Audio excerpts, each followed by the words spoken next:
Jadi yang perlu saya tekankan bahwa yang pertama adalah melihat aplikasi ini legalitasnya dulu, terus legalitas berbadan hukum aplikasi, terus legalitas dalam operasionalnya seperti OJK, LPS, itu juga harus ada, terus servernya harus kuat, dikarenakan kalau servernya tidak kuat ditakutkan down aplikasinya terus atau webnya ya. Terus belajar lagi tradingnya, terus melihat peluang daripada saham-saham yang akan dibelinya.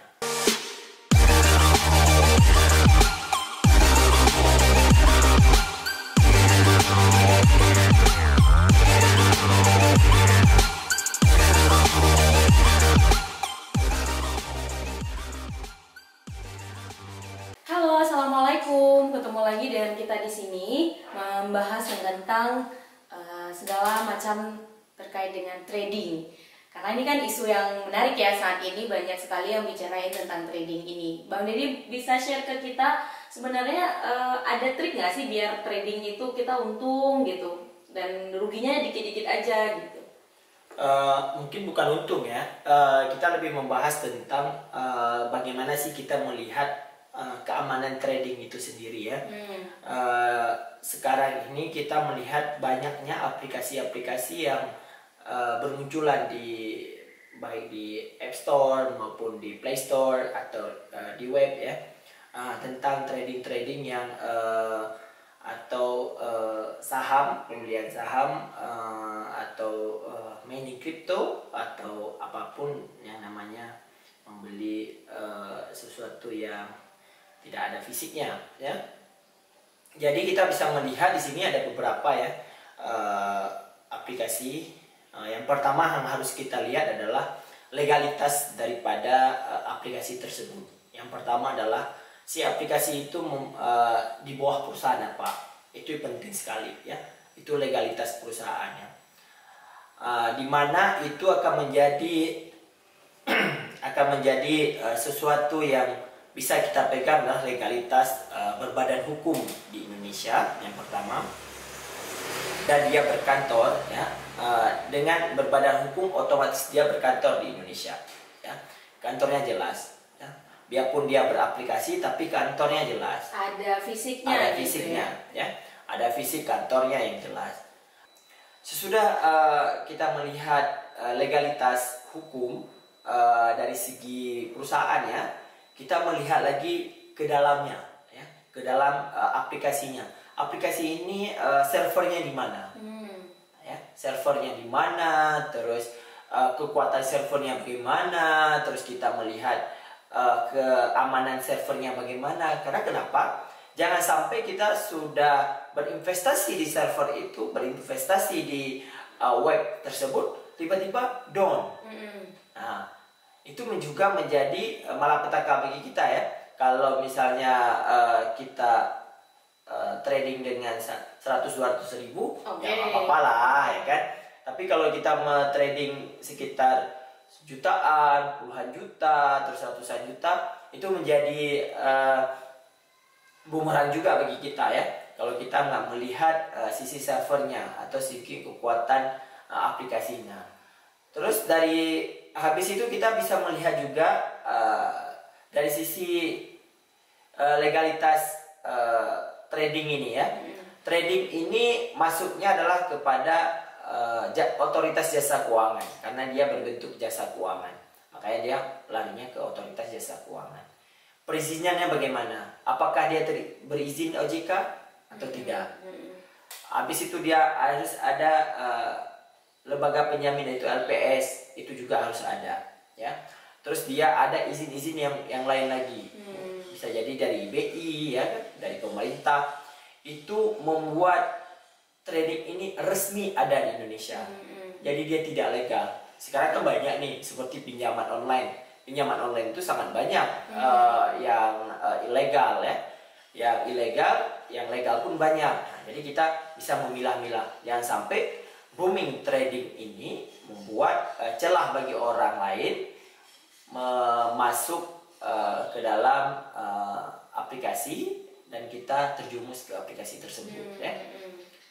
habis itu kita bisa melihat di dalam trading ini seberapa banyak orang memakai atau seberapa banyak orang mengunduh aplikasi tersebut ya, atau yang menggunakan web tersebut. Jadi kita bisa melihat review-review orang ya, apakah ini aman, apakah ini terjamin, apakah ini menguntungkan bagi kita sebagai nasabah ya. Di mana setiap yang kita investasi ini harus aman. Itu yang harus pentingnya kan. Terus kita bisa melihat lagi,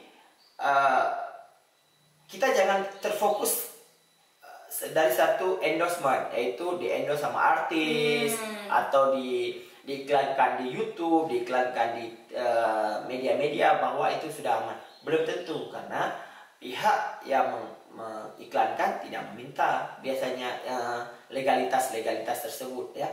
Tapi kita harus mencari sendiri. Sekarang lebih banyak aplikasi atau web yang resmi berinvestasi di situ. Terus kita bisa juga melihat trennya ya, tren pembelian atau trading saham ya. Banyak aplikasi yang di dalamnya kita bisa trading di situ. Nah, caranya bagaimana? Yang pasti kan mendaftar akun dan lain-lain. Terus kita melihat potensi saham ya, karena kita tradingnya trading saham, melihat trennya. Kita harus bisa membaca grafik yang dinamakan grafik saham ya. Hari ini turun naik. Itu yang harus dipelajari dulu sebelum membeli.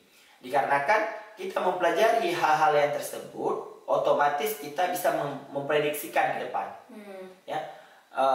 Contohnya misalnya, tapi saham ini tidak bisa diprediksi 100% akan sama.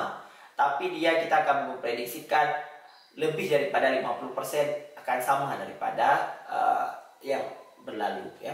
Jadi dia ada up, ada down, ada up, ada down. Emang kayak gitu ya, namanya juga grafik kan. Kita melihat membeli adalah yang berpotensi sedikit down dan yang banyak up. Dikarenakan kita memerlukan up, yang seperti yang kita bahas tadi ya, memerlukan up.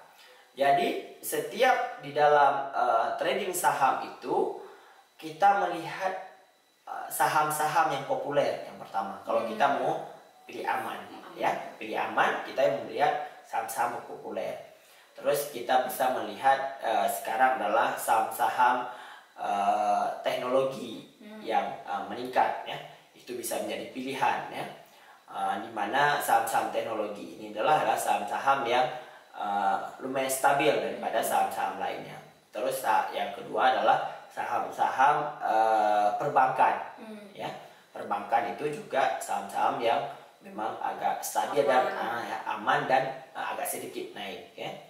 Terus yang ketiga adalah saham-saham di bidang mining ya. Sekarang lagi ini mining, tambang, batu bara maupun minyak atau gas, itu bisa juga jadi pilihan. Terus yang terakhir adalah komoditi harian ya, seperti Unilever ya. Itu bisa menjadi pilihan-pilihan ini. Di dalam trading ini kita harus safety-kan diri kita ya. Yang pertama, kita yang lebih tahu daripada apa yang kita maksud. Membuat trading ini aman adalah dengan cara dia memilih aplikasi-aplikasi yang kompeten dan kredibel. Ya, begitu ya. Kalau misalkan terjadi apa istilahnya yang namanya ilegal tadi Bang Didi ya, itu kita taunya dari mana gitu? Apakah ketika download ada informasi gitu? Iya. Sebenarnya begini, kita mendownload satu aplikasi itu atau kita membuka satu web ya, membuka, terus kita melihat kebiasaannya kalau dia punya legalitasnya, dia akan tampilkan di bawahnya. Jadi dia kita web, dia pasti di bawah web itu atau di bawah itu pasti dia menampilkan bahwa aplikasi ini terdaftar di OJK dan dilindungi oleh LPS. Itu pasti, karena itulah daya jualnya. Nah, Terus bagaimana kita mengecek apakah asli apa enggak? Kita bisa dicek di aplikasinya LPSK, ada kita melihat di situ apakah aplikasi ini bukan LPSK, LPS atau OJK. Kita melihat apakah ini betul terdaftar apa enggak. Terus kita bisa search di internet satu aplikasi ini apakah terdaftar apa enggak. Yang pasti kalau dia terdaftar atau dia legal, pasti dia akan cantumkan. Nah, ya kan? Pastikan itu biasanya di bawah atau di atas. Itu pasti dicantumkan bahwa aplikasi ini terdaftar di OJK dan dilindungi oleh RPS. Kalau Bang Dede sendiri rekom nggak sih orang-orang dengan kemampuan keuangan yang kecil, misalnya masih di bawah 1 juta untuk main trading, main saham ini? Saya merekom dalam artian begini, kita membuat trading ini adalah bukan sekedar ikut-ikutan. Yang pertama, apalagi sekarang lagi ngetren ikut-ikutan trading saham, kripto dan lain-lain. Karena lihatlah kemampuan keuangan kita, ya, itu yang pertama, bahwa keuangan kita untuk ikut trading itu otomatis itu akan hilang uang itu. Anggaplah uang itu akan hilang. Yang kedua adalah belajarlah trading dulu sebelum ikut trading. Bukunya banyak ya, banyak, bisa baca di buku, melihat review, terus di internet juga banyak. Di YouTube sekarang juga banyak membahas tentang hal beginian ya. Yang kedua adalah belajar bertanya, itu yang sangat penting. Yang kalau komponen ini sudah ada, barulah beli. Ya. Karena kenapa? Jangan ikut tren. Orang beli A, kita beli A. Orang beli B, kita beli B. Ya, itu nggak akan berhasil. Dan jangan menjadi contoh keberhasilan miliaran punya orang. Ya, itu sangat tidak terdidik ya. Kita melihat kemampuan kita dari segi finansial, dari segi kemampuan, ukur diri kita untuk trading. Karena kenapa? Kita melihat sekarang crazy rich yang di luar sana memamerkan kekayaan dia dengan mengatakan bahwa dia ikut trading saham, dia masuk uang setiap hari, mau tidur pun dia masuk uang gitu ya. Tapi lihatlah perjalanan orang itu ke situ bukan 1-2 hari, itu bertahun-tahun dan berapa kerugian dia semakin banyak juga atau lebih banyak daripada yang kita alami, baru dia berhasil. Yang intinya adalah jangan melihat trading ini menjadi orang kaya dalam sehari. Ya.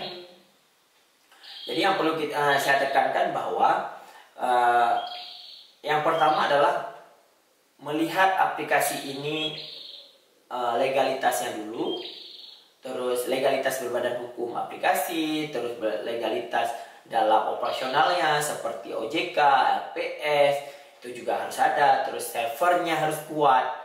Dikarenakan kalau servernya tidak kuat, ditakutkan down aplikasinya terus atau webnya ya.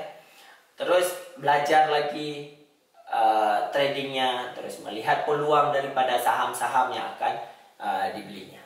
Ya. Gitu ya. Baik, terima kasih Bang Dede sharingnya, sangat bermanfaat sekali. Apalagi yang mau coba-coba belajar trading nih, mungkin 3 hal tadi perlu dilakukan dulu nih biar bisa berhasil dalam saham atau tradingnya. Sekian dari kita, terima kasih banyak sudah menonton. Assalamualaikum.